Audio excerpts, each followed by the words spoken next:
Hello, everyone, and welcome to Introducing.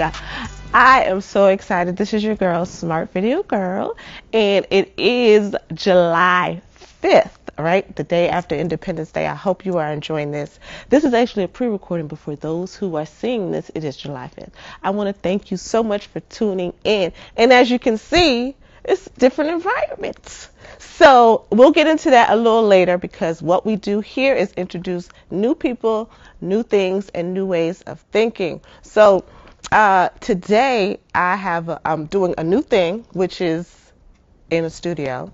I have a very new person that I would like to introduce you to who's not only a friend, but he's an artist and he's a thinker just like me. So we're going to talk about some great things, especially considering it is Independence Day. People who have just celebrated independence. We're going to talk about what that really means, what that really looks like, and that's going to be fun. So again, today's show is titled The Eye of the Beholder. So you guys know how I love to do stuff like that. So first and foremost, I want to make sure that you go like, share, and subscribe on the YouTube channel. I appreciate all of you who have done so far. It's just been a great time to I just appreciate everyone's support. It's just, there's no words to describe how it makes me feel. And so with that, this is just only episode 6. So if you have missed any, go back, look at all of them. You might be off this weekend. You might be like me, actually at the beach watching this with you, and watch all of them. I mean, that sounds good. But before we get, let's get started. That's not before we get started. Let's get started. I would like to introduce to you all a friend of mine, someone who is, I'm excited. I met him last year when I went to Selma. Some of you know this. I went to Selma, Montgomery. We walked from Selma to Montgomery, and I met a friend, and we've been connected ever since. And I would like to introduce to you Mr. Frank Hardy, the artist. Welcome, Frank. I would just reach over and shake your hand, Yeah. but give me a hug. Oh, no. Okay, we're going to hug. Hi, friend. I'm so happy to be here. So happy to be here. I'm so happy for you to be here. Especially since you're giving me an opportunity to share my gift Yes. with your audience, Yes. with the people who follow you, because I'm one of those people. I believe that gifts are meant to be shared. You never know the full power or the strength of your gifts until you share them. I never knew I had gifts when I was young, because if I remember when I was in elementary school, I was a slow learner. At least they thought I was a slow learner. So they put me in this class for kids that had learning disabilities. And the system truly made me believe that I wasn't very intelligent. So whenever I had time, I would sit and draw.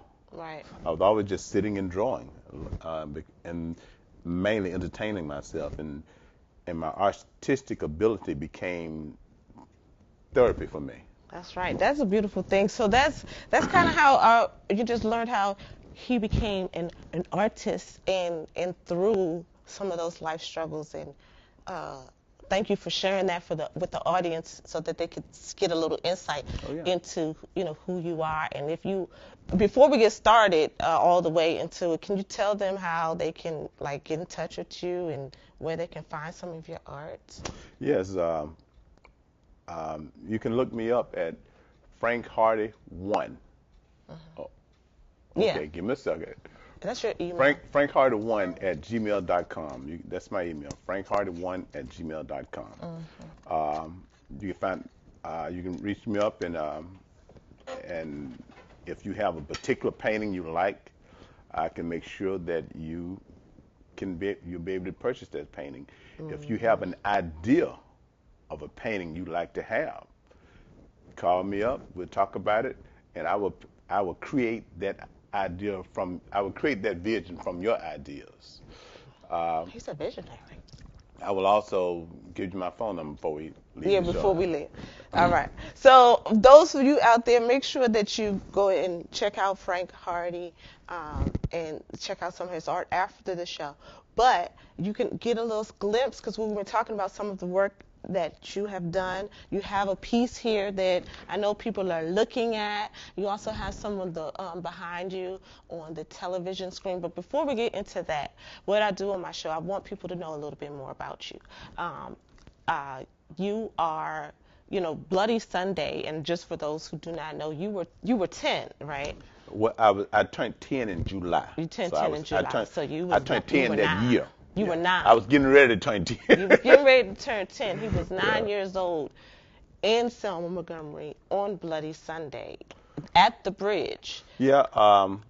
Basically, what happened is a lot of the kids in my community was we was this the civil rights workers was there in the community. They was everywhere, and they would come into our community and ask us to do things, like if there was going to be a mass meeting, they would bring these flyers to the kids who was playing in the park area, and they said, "Look, you guys take these flyers and pass them out." So we 9, 10 years old, we didn't. Hey, we were just happy that they asked us to do something, and we would go from door to door in our neighborhood passing out these flyers.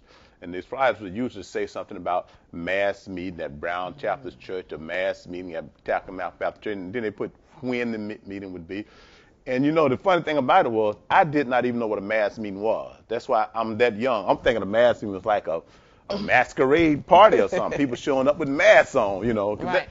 that's what kids think. But still, I was happy to pass those flyers out. And coming up to the day that they was going to march, me and my buddies, we was curious. We wanted to go. But the funny thing about it, my dad had told us, in his words, "Don't go down there and mess with those white folks." He had told us, "Stay Don't clear go of over that there, though. stuff," Don't go down there. And the day of the march, we decided we was gonna go anyway. That Sunday, and it was kind of quiet in the community, but we said, "Hey, well, let's go see what's going on." Right. So me and my friends, we got our bikes, and we would pair up on the bikes. One riding the bike and the other sitting in the handlebars, and we rode down. And as we was approaching the bridge, the adult people was running back toward us and about to run over us, basically, and they was telling us to go back, and we stopped and we watching, trying to see what the big deal is, and then you saw stuff that children shouldn't have to see. These police was beating these people, and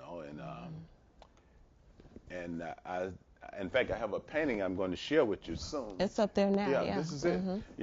And I looked up and I saw this elderly black man trying to pick this little girl up and run with her, and he was staggering himself, and then you can see the smoke behind him, which we thought was smoke, until you got a whiff. It was sort of a breezy day, and once we got a whiff of that tear gas, we realized that wasn't smoke. At least it wasn't ordinary smoke. That's what we were thinking as kids, So bottom line is, once we realized where we were and what was taking place, we were scared to death, So we turned around running back toward home. But the thing about it, when I got home, I wouldn't tell my parents where we were. Right.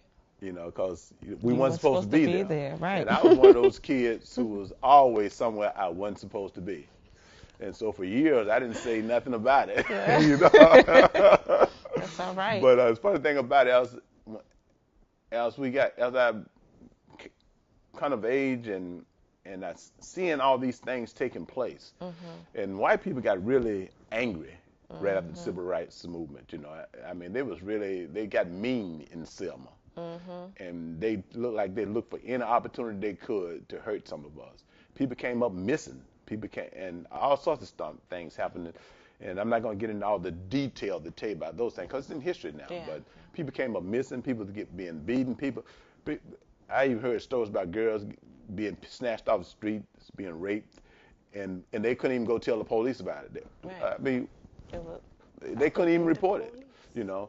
And so years later, once I decided I was going to be an artist, and over the last couple of years, I'm seeing all this hatred in the country, and I realized, I heard a report about what you call inherited trauma, how you can be traumatized and don't even know you've been traumatized. Right. Whenever I would see these reports on the news about where these cops were shooting someone or killing someone, like Arbery, who was in the park in Georgia where he was murdered, stuff like that, it just made me feel a certain way, and I was trying to find ways to. I wanted to do something about it, and I didn't know what to do. But I have this gift of creativity with my artwork, so I started, well, maybe if I can create some images in my art, to help people understand, maybe that would be my way of my contribution. But I did not realize it would not just be my contribution, it would also be very therapeutic for me. As I go back. So, real quick though, before you say that, because what you're talking about, and like there's a story, like you said, there's the therapeutic, there's a story in your paintings Yes. and stuff, and I want you to kind of tell the story of, like we've heard what happened, Right. but tell the story of this particular painting. Well, also, after creating this painting, I didn't think much about it then. But years later, I'm at this event, and this lady, who she later became my friend, she was talking about her, what happened to her during the march. And then I thought about it, and I realized at the time she was like the youngest person that did the complete march from Selma to Montgomery. But but as she told her story about what happened to her, the first attempt to do the march, I realized she was the woman that woman was the little girl that I saw that day, and then that image stayed in my mind all those years. And now when I have these images, they've come back to me. I share them with people through my artwork, and hopefully, as I share these images in my artwork, it help people to understand the journey of Black America, and specifically people who cannot relate to all the things that's been happening to us. Because I run into so many white people now who, when they see my artwork, they want to know the stories behind it. I tell them the story, and they like, I didn't know. I didn't know. And now they're trying to understand what has been taking place and what's been happening to us all the time. But if and I don't consider myself as being a good speaker, but I like telling my stories behind my artwork. So Yeah. if I can share my artwork and help people get this, understand the flight of African Americans in this country, I'm going to continue to do that, because I think we all have a moral obligation to try and contribute in whatever way we can. To human society. To me, specifically as an artist, I think God created artists to enhance this world.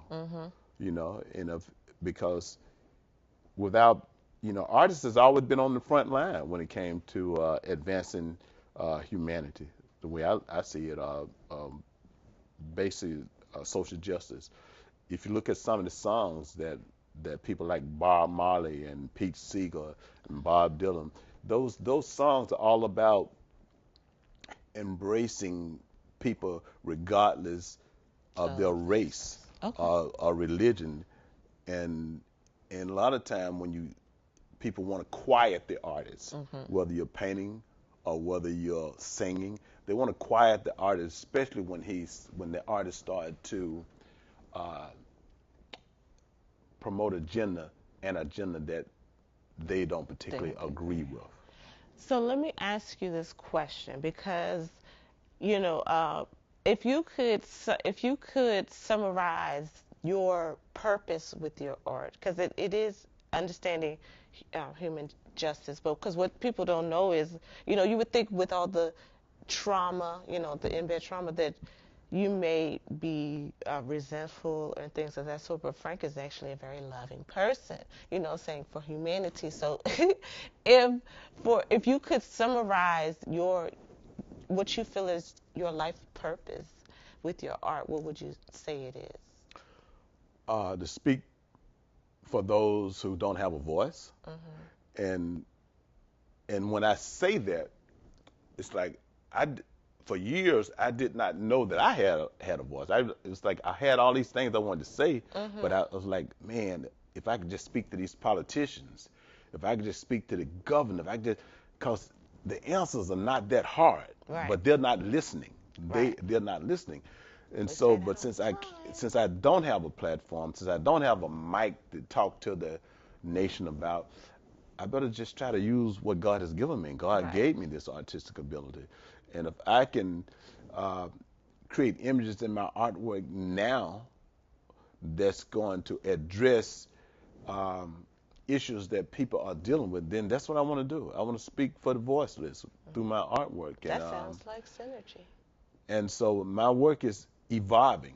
My work is evolving from. I remember when I was younger, I would do art, and I would go to these galleries and try to hang my work, and they didn't want to hang my work because they said, well, my work was either too angry, too militant, or too sexually suggested. You know how people, how we artists, we can do some great bodies in our work.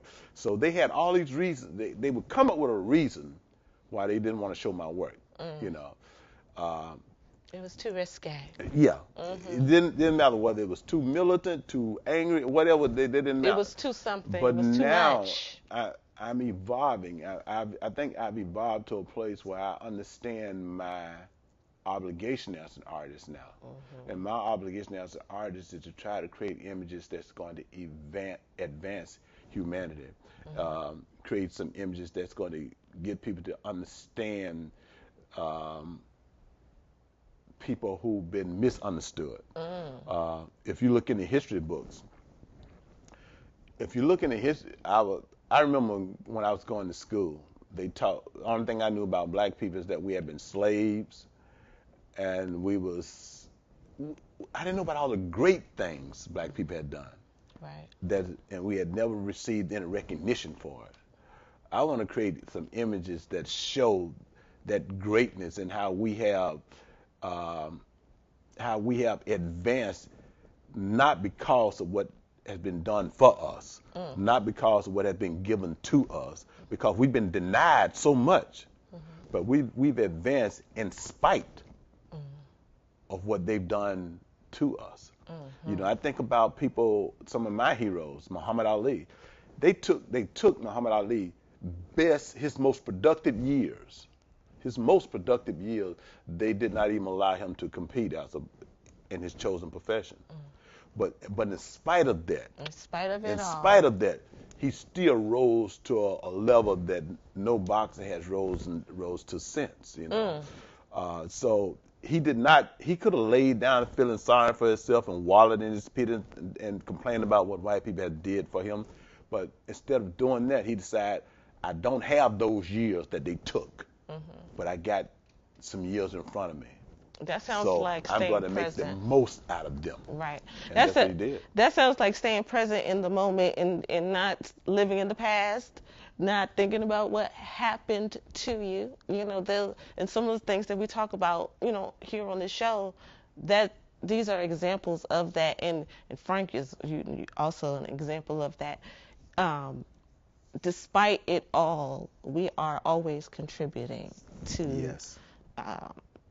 Humanity. You know what I'm saying? Ultimately. And this being the 4th of July, Independence Week, um, here in the United States, so be clear.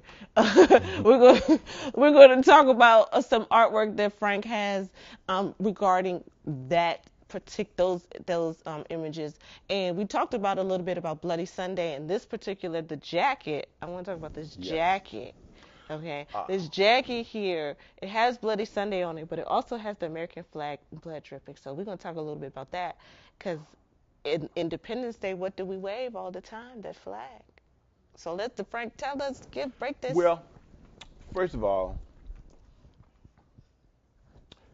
this flag represents how black people have contributed to what this image represents.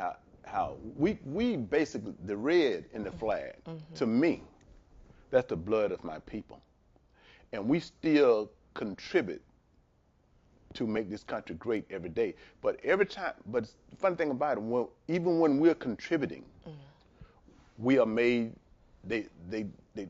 we become villains. To give you a perfect example, I'm gonna start with Tommy at the Olympic Games when he held his fists up during the national anthem, protesting. He held his fists up, protesting the way America was treating people of color. After that day, things advanced. His protest caused things to advance, to get a little better. But he paid a cost for it. Because he did do that, after that he couldn't get a job, he couldn't find work, he wasn't able to work in his profession. I mean, he wanted to go into the NFL and be a football player. It didn't happen because he sacrificed that to make America better. To me, that's a patriot. That's a patriot because it's first thing they teach us in elementary school. They teach us I pledge the allegiance to the flag of the United States of America. That means in all of America, and to the republic for which it stands, one nation under God, with liberty and justice for all. So these people, he's protesting because he doesn't see liberty and justice for all. And so he's villainized and punished for asking America to live up to what that flag represents. We bled for this flag. He's asking America to live up for what that flag. America needs to. We understand what the flag represents, but we don't like the way that people represent the flag. It's like hypocrisy, in America. We need to stop being in denial and see the hypocrisy. Then 50 years later, there's Colin Kaepernick. Same story. He's asking America to live up to what those words mean, liberty and justice for all. Now, since that day, America has moved a little bit further. So because he asked America to do that, because he sacrificed his career asking America to live up to those words, liberty and justice for all, things have moved some. But he's been punished because he dared to ask white America to embrace those words, liberty and justice for all. So my thing is, anytime we do things to make this country greater, we are punished for it. Another example, soldiers that fought in the war, black soldiers that fought in every war we've ever had. And black soldiers have came home. They've been able to come home from the war in the past, wearing those uniforms. And they were beaten and sometimes killed for wearing the uniform.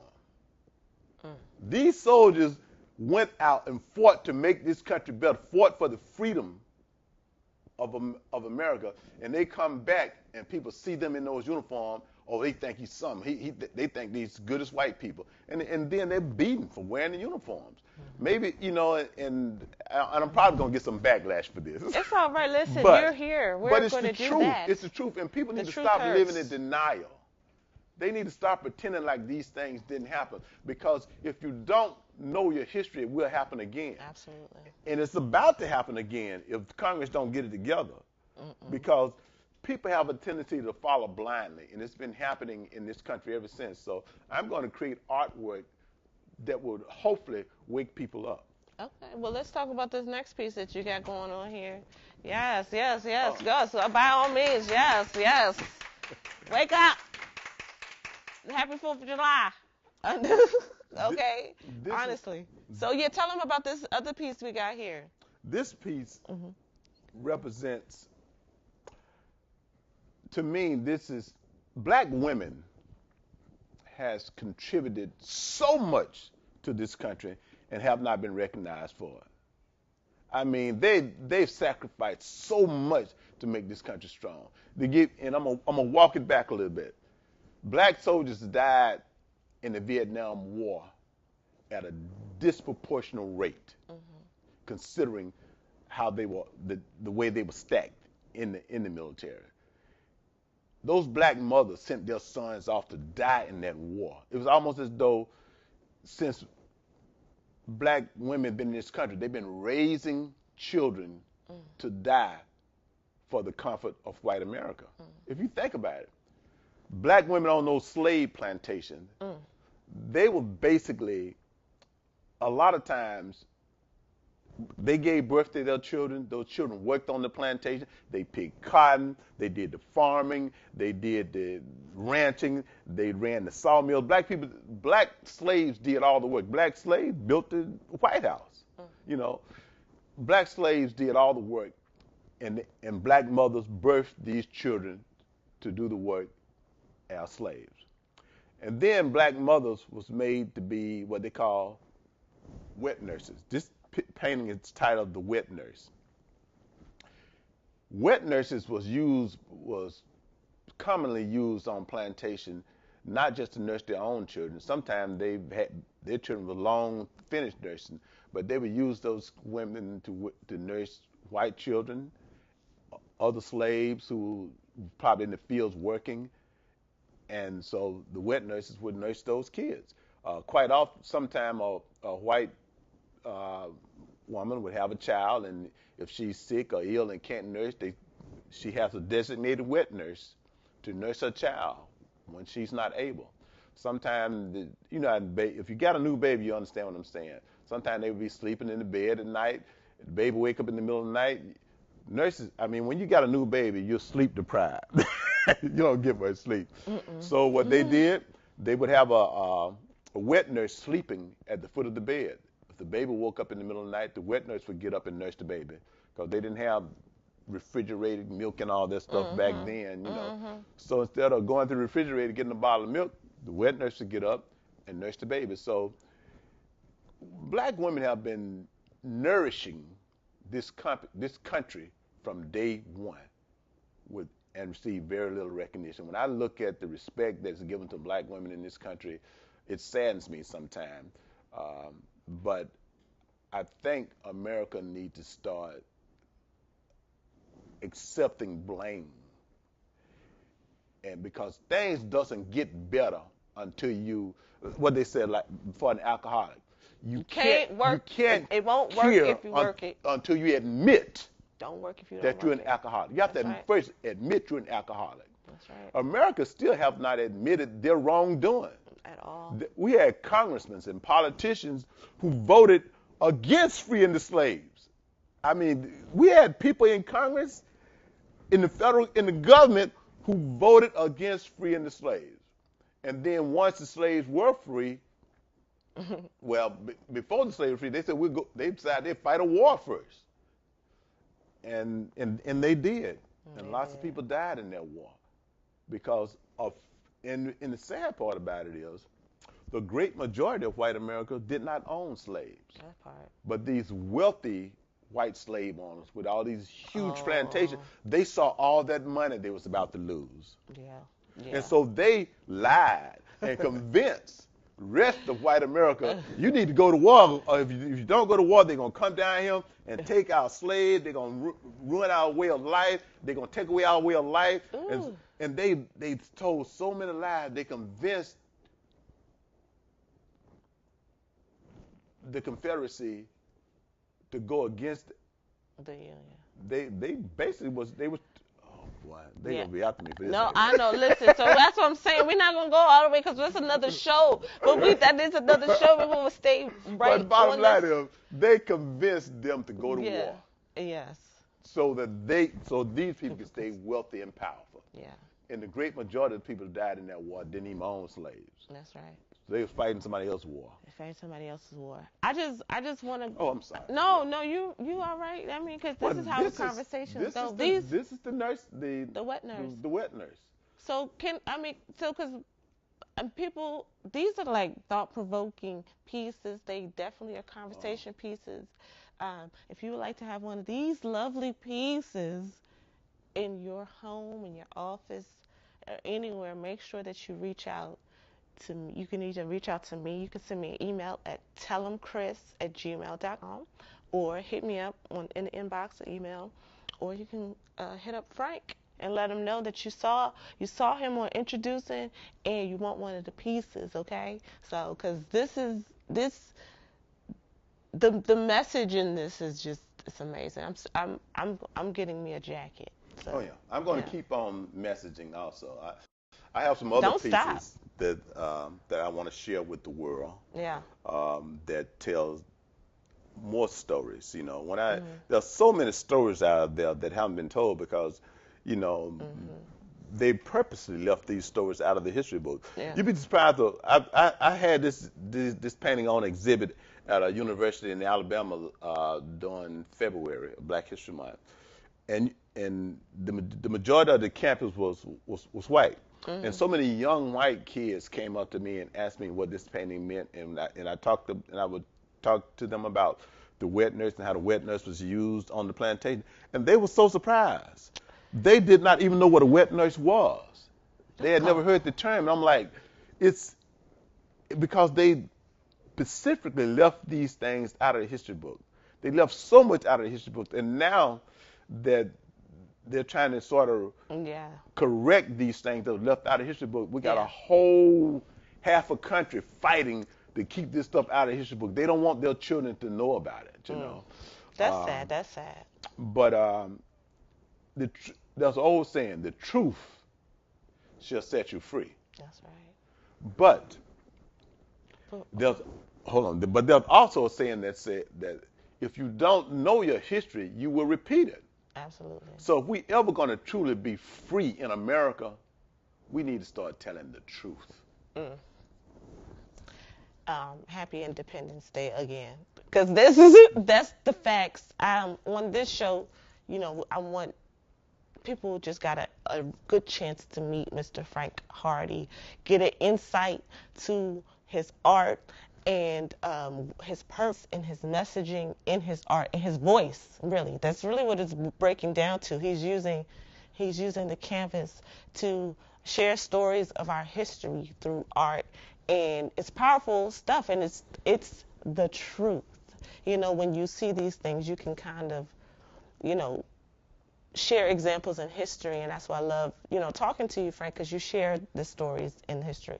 But, you know, it is time for the new thing, and the new thing this week is this lovely studio. Yes. Y'all don't know nothing about that. For us, this is brand new.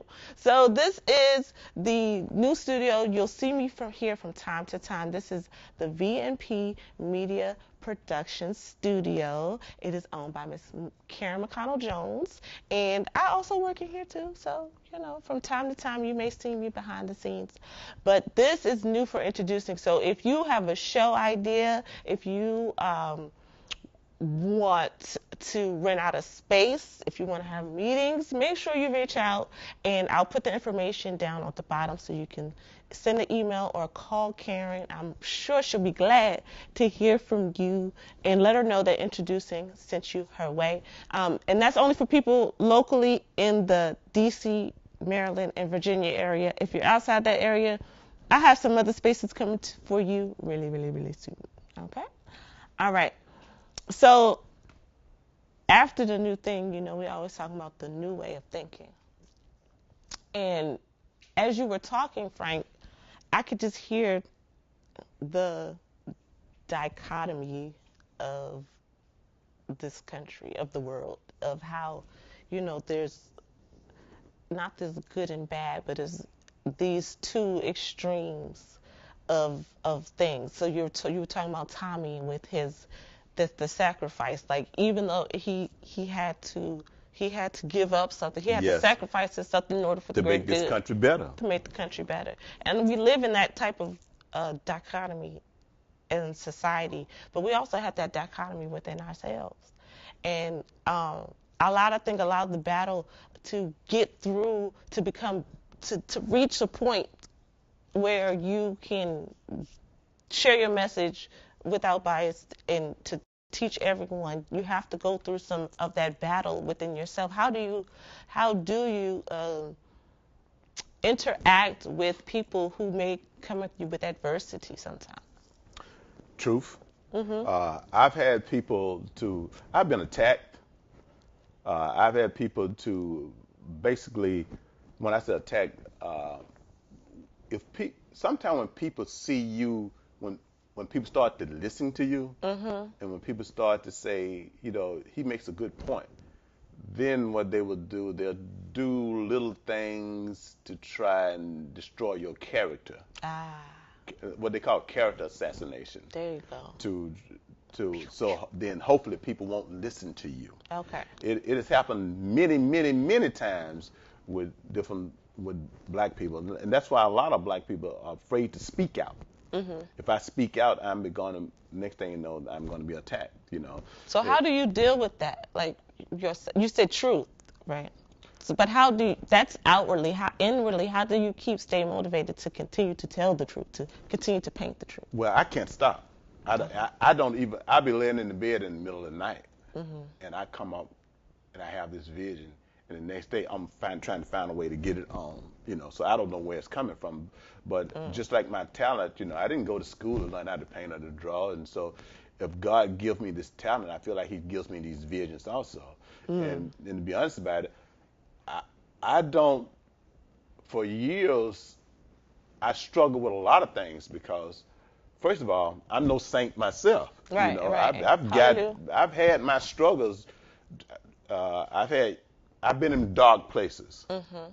where I had to learn how to control my anger. Mm. I've had to learn how to suppress those things that probably would have ended me up in prison. Mhm. Mhm. Mhm. But each time you do it, you become stronger. Mhm. Each time you refuse to retaliate at people who would destroy you if they could, you become stronger and wiser. But not only that, you start to see, you start to feel sorry for them, Mm. you know? But not only that, sometimes these things happen so that you don't have to be around those people. Because Well. there was a time in my life when things happened when I would get so angry with these people. I like, I'm fixing to risk going to prison, But instead of allowing those feelings to take control of me, I just distanced myself. Mm. And when that happened, I went into this sort of a secluded lifestyle. Mhm. And when that happened, I fell back on my artwork. Mm. I needed that therapy. So I would just draw and create and draw and paint and create. The next thing, and then I started writing. Uh-huh. Now I have a book coming out, and I like to come back. Thank you. I like to come back next month and tell you about my book that's going to be released. Well, Frank, you can come back anytime you want to. Well, thank you very much. Because we're friends. I'm looking forward to it. I'm looking forward to anytime I have something new coming up, I want to come and share it with your audience. But the thing is, once you once you remove yourself from bad aura, you're able to think and see more clearly, and it takes you out of that dark place. And sometimes you have to So I'm thinking these people done ran me away because I'm so angry with them, but that wasn't happen. Mm-hmm. Sometimes God wants to get you away from that bad aura so you can see more clearly. Mm. And since then, I've been writing, and when I was a youngster, I never would have thought I could ever write a book. Me? Mm-hmm. Now I have one book already published, and another book coming out real soon. Mm-hmm. And let me tell you the name. It's called The Dancer. Yes, yes, yes. It's called The Dancer. The Dancer is a great story, and I'm also creating a series of paintings that tell the story of the dancer. The paintings are no more than a storyboard of the book. Right. And we also we will be performing it on stage through a series of dramatic monologues, storytelling, and dance performances. Wonderful. So I'm looking forward to sharing that. Maybe next time we could create a little room in here. I do a scene Uh-oh. from the dancer. Uh-oh. I tell you what, we could possibly, I do a reading from the dancer Mm. and do a scene from the dancer. And That sounds like fun to me. That sounds like a whole show right there. and I truly believe once your audience see what we have from this story, it would inspire them to go out and purchase the book also. See, the dancer, I'm gonna tell you this much. The dancer is about a nation of traumatized people. That's us, you know. And sometimes we do desperate things because of that trauma that we're born with. And I have to explain this to people sometimes. We are born, we already have this much trauma in us from birth. Mm. The average white person may have this much anger, you know. But we already half full already because we have what's called inherited trauma. And inherited trauma is real. You think about this. Just say your great-great-grandmother came over from Africa in the belly of a ship. That's a traumatizing experience itself. And she stepped off that ship and she was put into slavery. And everything took place to her. Everything from raping, beatings, forced to work.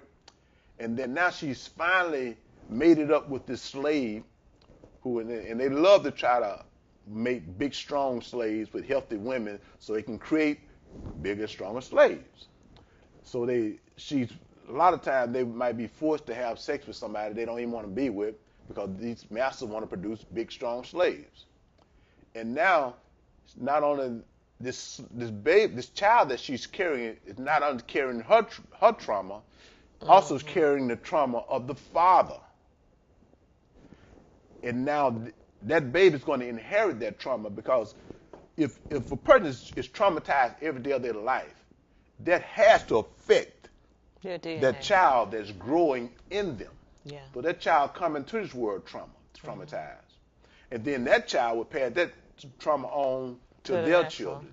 And so on and so on. And now we have a nation of black people who are traumatized. And that's why when we see all this traumatization on television and these news reports, it affects us so deeply.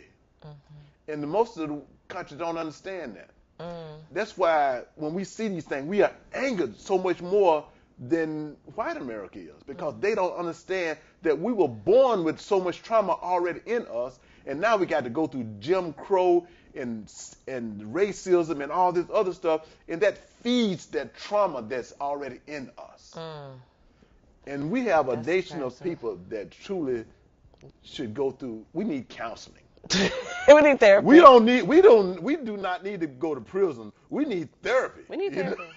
We do. Because we need some we healing. are angry and don't even know why we're angry. We need healing. I was angry most of my life. Been angry most of my life, trying to understand why am I so angry about this situation. Right. Well, that's because you didn't know that it was trauma that was built in, and that's on. And I said that, and one of the first things, like my very first show was it's a vibe, and one of the things I said on the show is trauma is a vibration. Yes. You know what I'm saying? And so that energy is in us. You know what I'm saying? Just to your point, that is in us. And when we haven't learned, you know what I'm saying, how to deal with that trauma and how to calm that energy, how to deal with that energy, First, we have how to to. recognize. That's what I'm saying. We It's don't there. even recognize We don't that even know it's it's there. there. We don't even know that there's something in us working that's working That against causes us. that anger. Yeah, it's working Causes against us to us. sometimes even kill people. It's working against us because we don't even know it's in there. It's working. But educated people, they know it's in us.